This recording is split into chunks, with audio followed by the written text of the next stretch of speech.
Hello guys, welcome to our channel kids learning. आज हम हिंदी का न्यू पत्र करेंगे। अपने मित्र को पत्र लिखो जिसमें दहेज प्रथा की बुराइयां बताई गई है। यानी कि अपने फ्रेंड को हमने पत्र लिखना जिसमें दहेज प्रथा के बारे में कमियां या बुराइयां बताई गई है उसको। DAV high school Hoshiarpur. Date आज की डालनी है। आज कितनी है? 18।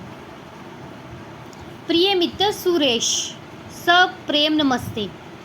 आपका पत्र मिला, तदथ्य धन्यवाद, यानी कि बहुत बहुत धन्यवाद भी लिख सकते हैं। बहन रमा की मंगनी के विषय में आपने मुझसे परामर्श मांगा है, यानी कि सलाह। हम परामर्श की जगह सलाह भी लिख सकते हैं। दहेज के संबंध में मेरी सम्मति मांगी है, यानी कि दहेज के बारे में जानने के लिए मेरी राय भी यहाँ पे हम लिख सकते हैं। इसके लिए कुछ शब्द प्रस्तुत है। मैं मनु के इस उपदेश का प्रचारक हूँ कि जिस घर में नारियों की पूजा होती है उस घर में देवता निवास करते हैं। आज इस आदर्श पर पोचा फिर गया है, यानी कि आजकल ये आदर्श कोई भी नहीं, इस पर लागू नहीं होता। ये आदर्श आजकल उस पर पोचा फिर गया है। जिस गृहस्थ के घर में कन्या पैदा होती है, यानी कि जिनके भी घर में परिवार में, गृहस्थ मतलब पति पत्नी के घर में कन्या पैदा होती है, वह समझता है कि मुझ पर मुसीबत का पहाड़ टूट पड़ा है। जिनके भी घर में कन्या का जन्म होता है तो वह समझता है कि मुझ पर मुसीबत का पहाड़ टूट पड़ा है। मेरी सम्मति में इन सब बुरी भावनाओं का मूल कारण केवल एकमात्र दहेज प्रथा है।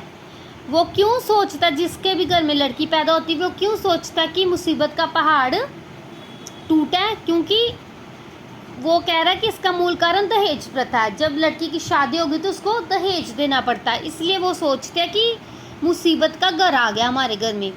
आज की प्रचलित दहेज प्रथा ने कई सुंदर देवियों को पतित होने पर विवश किया है। यानी कि आज की दहेज प्रथा ने कई सुंदर बहुएं भी हम लिख सकते हैं। देवियों मतलब लड़कियों को पतित मतलब खत्म या नष्ट होने में विवश किया है।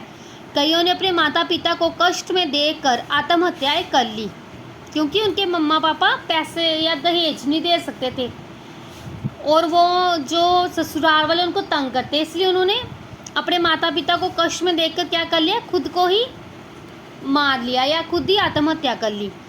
क्या आपको अमृतसर की प्रेमलता की आत्मकथा की घटना स्मरण नहीं है? मतलब कि अमृतसर की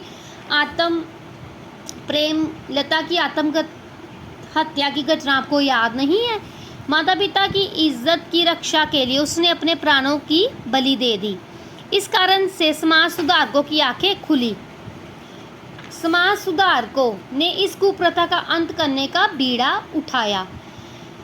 मेरी अपनी राय में या सम्मति या राय में कन्यादान ही महान दान है। जिस व्यक्ति ने अपने हृदय का टुकड़ा दे दिया उसका ये दान और त्याग क्या कम है? आज के नवयुवकों की बढ़ती हुई दहेज की लालसा मुझे बिल्कुल पसंद नहीं है। वरों को इस प्रकार से बढ़ती हुई कीमतें समाज के भविष्य के लिए महान संकट बन रही है। वरों मतलब लड़कों की, जो शादी जिनकी होने लगी होती है उनको वर बोलते हैं, ठीक है। मेरी सम्मति में आप रमा बहन के लिए एक ऐसा वर ढूंढे जो हर प्रकार से योग्य, स्वस्थ, समुचित रोजगार वाला और शिक्षित हो। धनी मानी और लालची लोगों की ओर एक बार भी नजर ना डाले। समय आ रहा है जबकि स्वतंत्र भारत के करनदार कानून दहेज प्रथा को बंद कर देंगे। इस संबंध में बहुत सोचने और घबराने की आवश्यकता नहीं। आपका मित्र वो कह रहा है कि आगे समय आएगा जब ये दहेज प्रथा पूरी तरह से ख़त्म हो जाएगी, ठीक है। इम्पोर्टेंट है ये पत्र।